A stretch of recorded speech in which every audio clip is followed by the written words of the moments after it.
Hey y'all, it's Pam. I started talking about syngoniums last week and we haven't done that here for a while. So I thought, you know what? I've gotten quite a few new ones lately, so let's just introduce all the syngoniums because I have a lot of varieties right now. And honestly, they all make me pretty darn happy. So let's meet them and maybe they'll make you happy too. They will. Okay, here's the thing about syngoniums, okay? Syngonium leaves are very willing to tell you when they're unhappy.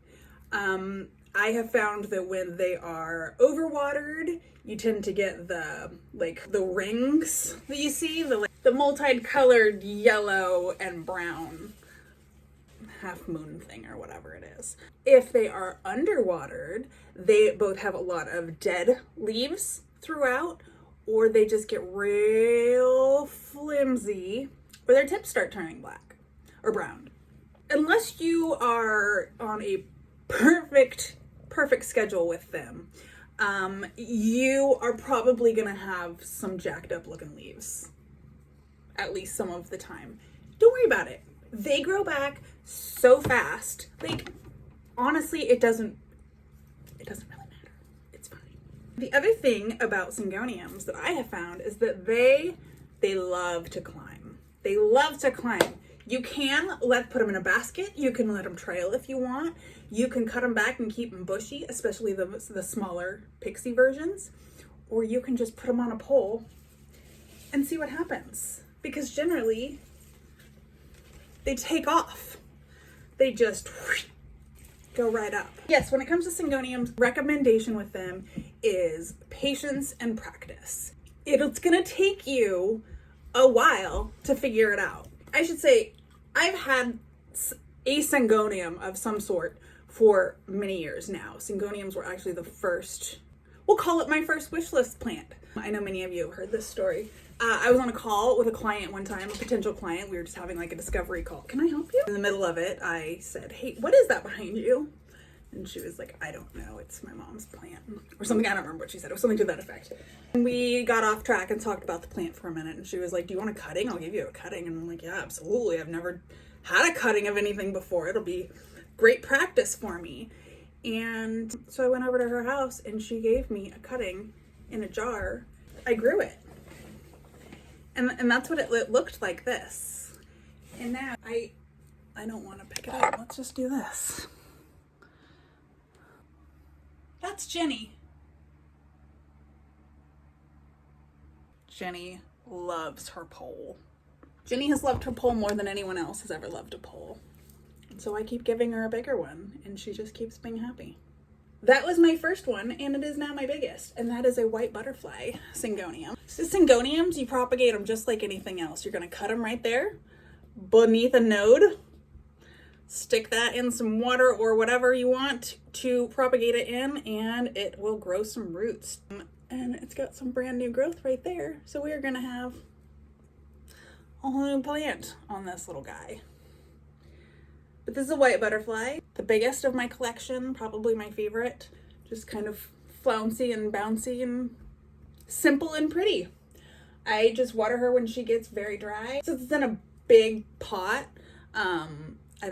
I go by weight more than sticking my finger in because I can't get it in very deep. So if it lifts it up and it's lightweight, then I just go ahead and I water. And it ends up being about once a month with that big pot. So, you know, maybe less than you were thinking. But these can be overwatered pretty easily. Again, it's one you're going to want to practice with. The one that I have had the most trouble with, and I know I'm not alone in this, is my Maria syngonium, which is constantly a barrage of dying leaves and angry leaves. Just general fussy pantsness. But look how pretty it is. I am still figuring out lighting with her. She's been very fussy light-wise, I think more than anything else. I think I had her in too bright, and then I had her in too low. And so now I will show you the setup here in a little bit, and she's right in the middle and she's doing great. And so we are just going to leave her the fuck alone and let her do her thing. And she's gonna do her. I don't know. But I probably have the most dead leaves on her at any given time. Just FYI. so that was the Maria. This is one of the berry illusions, which is one of the more common. So you may, if you have one, you may have one looks like this. There's lots of illusions. There's berry illusion and mango illusion and all flavors. But they all look pretty much the same. I believe this is a berry. I'm not entirely sure because I don't really care. This is one of my newest. This was my large batik that I had on this pole that went crazy and just went straight up. And I just found this beautiful full small one on huge sale, and I went ahead and I added her in. And so that's how I filled that one up. But look at these batik leaves. The white veining is just gorgeous. This is the Wendlandii. This one scares me a little bit, I'm not gonna lie. There's something about the leaves that are a little bit ominous. I think it's the like crazy blue sheen they have. It makes them look kind of, I don't know. But it's really cool. I struggled a long time with this one, almost as much as the Maria. It was constantly getting these like overwatered. Just wasn't happy. It just wasn't happy. So I put it in a little bit brighter light, watered a little bit more carefully, and he's been super happy. These are kind of spider mite magnets. Keep that in mind. Keep a close watch on them. You probably want to do preventative treatment on these regularly. Both spray the leaves down if you can. There's a million of them, so it's going to be easier for you if you do like a systemic, something that goes in the soil, so that you're not trying to wipe down the back of every single one of these very delicate textured leaves, because you don't want to do that. It's not going to end well for either one of you. Trust me. This is the confetti. When my mom saw it, she wanted to know if I had noticed that my plant was sick because it had like the measles spots on it. And I thought she was joking, but she's not. So I had to tell her, Mom, this is a confetti. It's called a confetti. Those look like confetti because they're supposed to be there. This has been one resilient motherfucker too, let me tell you. This one's gone through the ringer. Like this one had like lace wing aphids, and I didn't notice for kind of a while because it's a whole thing. And so I had to like wash this thing down. So there's still some like leftover damage from that here and there, you know, weird spots on leaves and stuff. But for the most part, it's bounced back. I'm impressed. Now we're going to get into the pink ones. I want to be clear that I am not sure which ones of these are which, okay? I believe that this is a strawberry ice or a strawberry of some sort. I know that the word strawberry was in the name. It has loved this pole. I just strapped it on there and I let half of it is kind of trailing here and the other half is going up, and look how full it looks. It's really cool. It could use a little bit more light. I am seeing they're fading into kind of a darker green than they need to. If it had a little bit more light, it would probably be a little bit more pink, but you know what? It's happy, and so I am not going to mess with it. These are actually neon robusta, and I'm going to say the exact same thing. They need a little bit more light because they are not coming in very pink. This one's just unhappy in general. This one's just, it's having a bit of a time. We lost a lot of lower leaves here, and so now we just have this kind of sad. Anyway, that one's boring. What do we got here? This guy is a mix of the Mojito down here. This gorgeous bright green. Some of them have these really cool like mottly spots. Some of them are more profound, more pronounced than others, but just a really pretty kind of bright green in general. I put it in with this mystery syngo up here that I don't know what it is. I suspect it's a reverted Albo or something of that sort, just based on where I bought it, but I don't know, and I don't really care because it is big and happy, and is pretty darn happy already in there with the little mojitos. Okay. Oh, I have one more pink.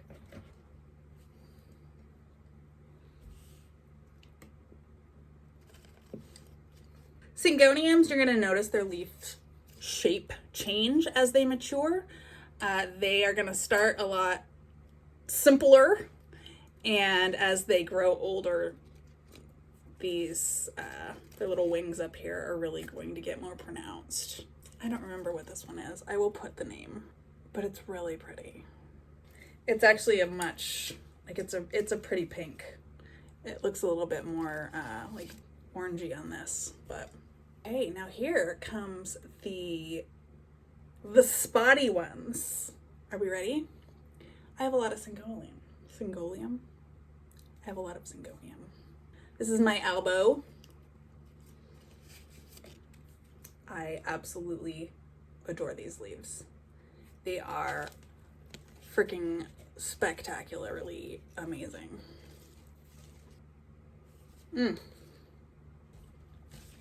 This, I just have a little baby off of this one too, which I intended on putting in here, and I might still, who knows, maybe I'll just give myself a second.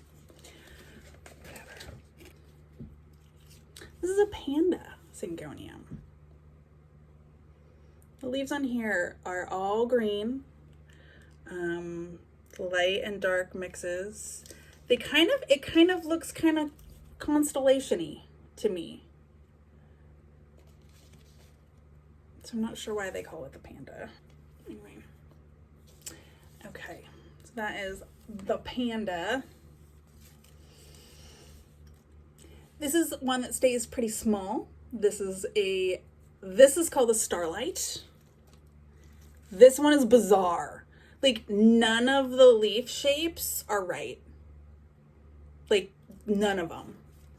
They're just all, you see the vein is here in the middle. Like, they all look like they have a bite taken out of them. Some of them are tiny, some of them are wider. Like, they're just nuts. It's like a huge mistake. It's just like a mistake plant that turned out incredibly gorgeously. And I'm here for it. And it has a place in my house, always. Is that all of them? White butterfly. Confetti. Pink, pink, pink. Albo. Starlite. Mojito. Maria. Allusion. Panda. Batik. Okay. Well, there you go. Meet the syngoniums. Take a chance on these. Medium light, medium-ish water. Don't water them till they need it. Figure it out. Be patient.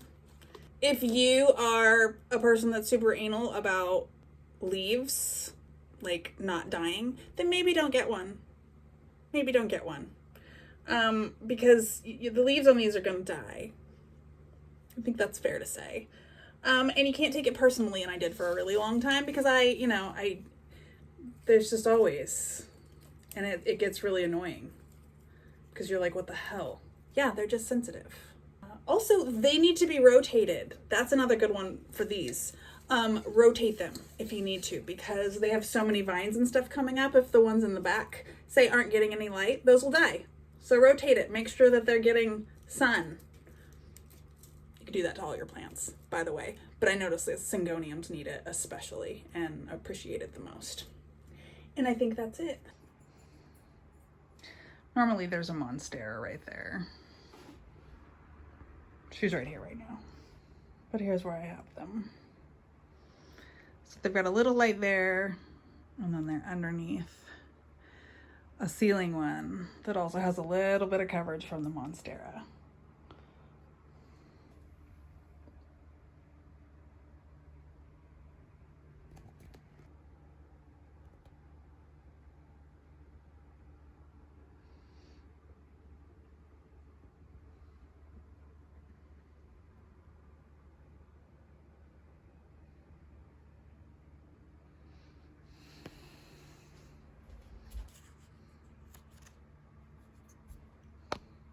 I will always be a syngonium, a pro-syngo person, even if they drive me crazy, because they're really pretty and the leaves are just so flouncy.